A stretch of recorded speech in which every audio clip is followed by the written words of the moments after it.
திருநெல்வேலி மாவட்டத்தில் நல்ல மழை பொழிவு விவசாயிகள் மகிழ்ச்சி அடைந்தார்கள்.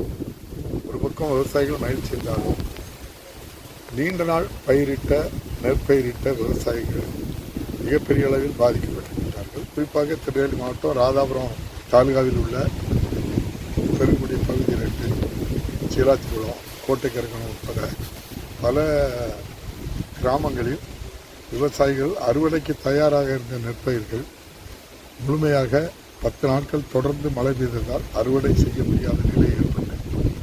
முழுமையாக அது நீரில் முளைத்து விட்டது. எந்த பலனுமே இல்லாத நிலைக்கு ஏற்பட்டிருக்கிறது.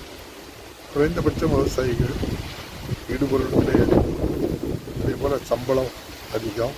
ஒரு ஏக்கருக்கு குறைந்தபட்சம் 25,000 ரூபாய் செலவு செய்து அறுவடை செய்கின்ற நேரத்தில் இப்படிப்பட்ட பாதிப்பு ஏற்பட்டது மிக வேதனையாக இருக்கிறது.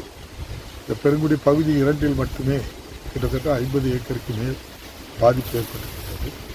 நம்முடைய மாண்புமிகு முதல்வர் அவருடைய கவனத்திற்கும், வேளாண் துறை அமைச்சர்களுடைய கவனத்திற்கும், நம்முடைய மாவட்ட ஆட்சியர் மூலம் திருநெல்வேலி மாவட்டத்தில் எங்கெல்லாம் மழையால் பாதிக்கப்பட்டு விவசாயிகள் அறுவடைக்கு தயாராக இருந்த நெல் பாதிக்கப்பட்டிருக்கின்றதோ அவற்றையெல்லாம் கணக்கிட்டு நம்முடைய மாண்புமிகு முதல்வருடைய கவனத்திற்கு ஏழை கஷ்டப்படுகின்ற விவசாயிகளுக்கு பாதிப்பில்லாத அளவுக்கு நம்முடைய மாண்புமிகு முதல்வர் அவர்கள் நிவாரணம் வழங்க வேண்டும் என்று விவசாயிகள் விரும்புகின்றார்கள். நிச்சயமாக இந்த அரசு, விவசாயிகளுடைய அரசு, நம்முடைய மாண்புமிகு முதல்வர் அவர்கள் தக்க நடவடிக்கை எடுத்து பாதிக்கப்பட்டவர்களுக்கு நல்ல நிவாரணம் வழங்குவார்கள் என்று